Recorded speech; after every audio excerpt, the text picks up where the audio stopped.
I used to believe love was the safest place in the world. Ryan and I had been together for 2 years. 2 steady, beautiful, golden years. We had plans, dreams, and a future sketched out in laughter and midnight promises. We weren't perfect, but we were close enough that I thought we could survive anything. But sometimes the most perfect things hide the deepest cracks. For 2 years, Ryan and I were a single, bright constellation. We built a universe inside our apartment. Quiet, glowing, full of midnight laughter, whispered jokes, and takeout boxes we swore we'd recycle later. Every inch of that space pulsed with us. The photo on the fridge, the dent in the couch where we always sat together, the echo of our shared mornings. I believed in us with the same certainty as my own heartbeat. But even the brightest stars hide black holes, and I started feeling that terrifying pull. This past month, something changed. It started small, almost invisible. A pause that lasted too long. A look that slipped away too fast. The kind of difference you can't explain, but you feel in your chest like a cold draft under a locked door. He began coming home later, smiling less, talking less, touching less.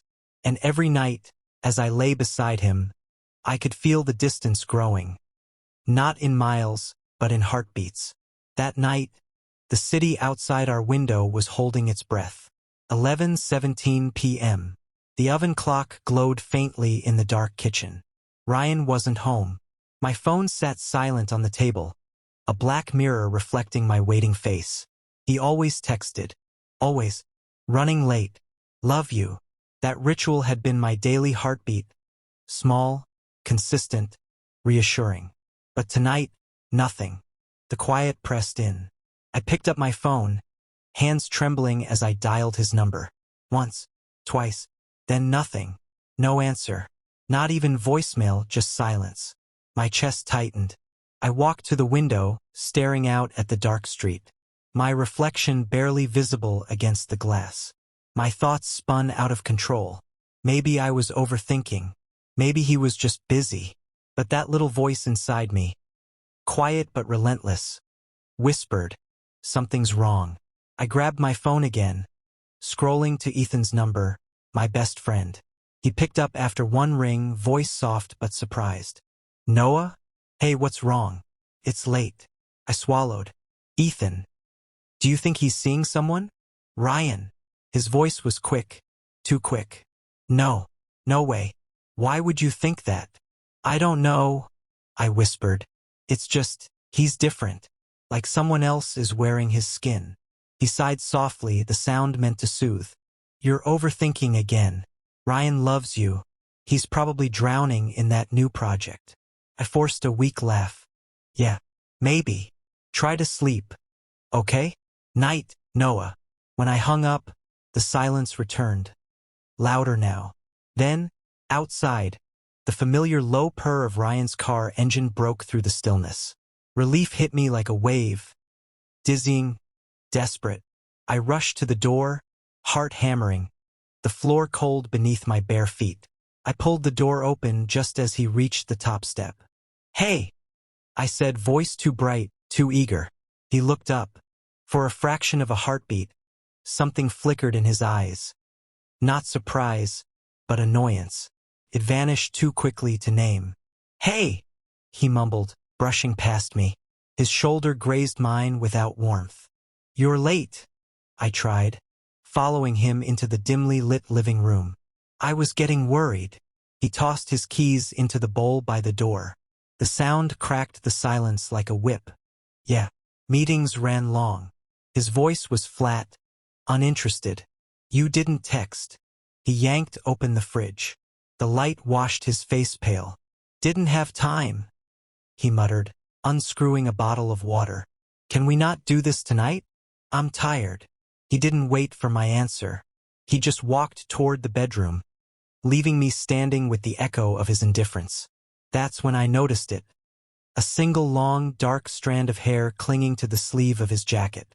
My breath caught. My hair is blonde. I picked it up with shaking fingers, staring at it like proof of something I didn't want to believe. I followed him into the bedroom. He was lying down, half turned away. Ryan? I called softly, stepping toward the bed. He was already in bed, lights off, back turned. Yeah. Whose hair is this?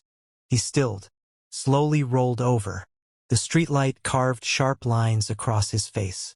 What hair? The one on your coat. He sighed sharp, tired. Probably from the office. Sarah has dark hair. You're being paranoid. His eyes met mine, steady, cold.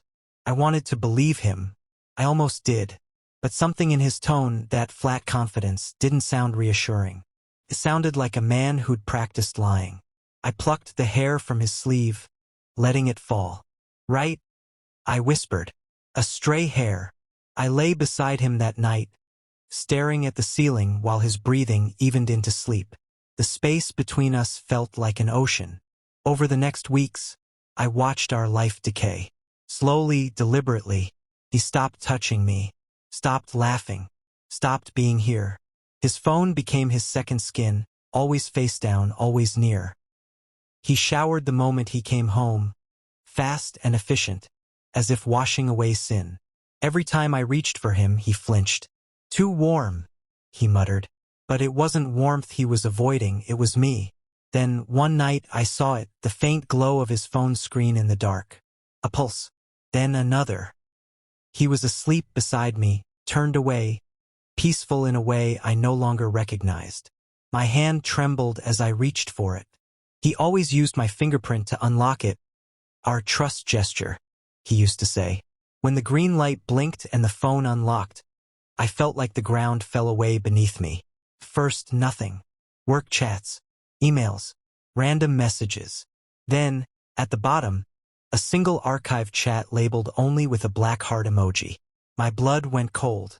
The first thing I saw wasn't words. It was voice notes. I put on my earphones, afraid of the sound waking him. My hands were ice cold. I pressed play. Ethan's voice filled the quiet room. What if Noah finds out about us? Then Ryan's voice, calm, confident, cruel. He won't. He's too weak to leave me. I pulled the earphones out. My breath hitched. My body shook violently. My heart felt like it was cracking open. Dropped the phone. Stared at it through tears. I didn't know I had started crying. It was Ethan, my best friend, the one person I trusted. I lay there for hours, frozen, shaking. The world had turned to ash around me.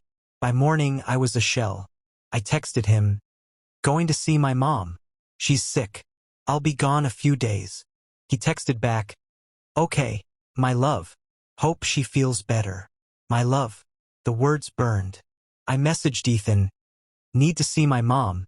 It's an emergency." He replied, "Sure." No concern. No warmth. Just that single word, sure. I didn't go to my mother's. That evening, I parked 3 blocks away, steering wheel slick in my hands. Cold, sharp night air, trembling breath. Every step felt like walking into my own grave. When I reached the apartment, the door opened with the same click. But this time it sounded like betrayal. The lights were off, but I could hear voices. Muffled, intimate. Our bedroom door was slightly open. Ethan's laugh soft, familiar. Ryan's. The same sound I'd been begging to hear for weeks. My body went numb. I pushed the door open. The scene was a still frame, 2 people caught in the wrong world. The sheets tangled, their faces lit by the dim glow of the bedside lamp. Ryan froze. Ethan's eyes went wide. "Noah." Ryan started voice cracking. "Didn't you say you were?" I didn't look at him.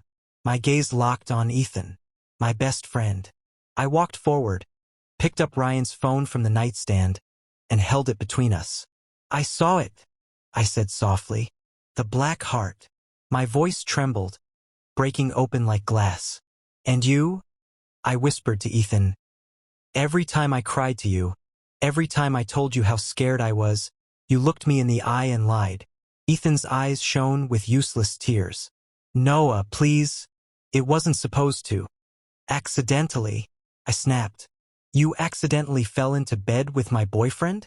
In my home." The words tore out of me, raw and shaking. My vision blurred with tears. "You told me I was overthinking. You told me he loved me. Ryan reached for me, his face pale, desperate. Noah, wait. Don't. I choked out. Don't touch me. My knees gave out, my body folding under the weight of it all. The room spun. Their voices became distant, muffled, meaningless. When I could finally stand, I turned away. My breath came in ragged bursts as I stumbled out of the apartment, down the stairs, into the freezing night. Outside, I leaned against the wall, the bricks cold against my back. The city buzzed faintly around me, alive and uncaring. My tears fell freely, each one carving a new hollow inside me. I had loved them both, and they had destroyed me, quietly, completely. The life I'd built wasn't love. It was a perfect illusion. And now that it was gone, all I had left was the echo of what used to be. The ghost of something I once believed could last forever.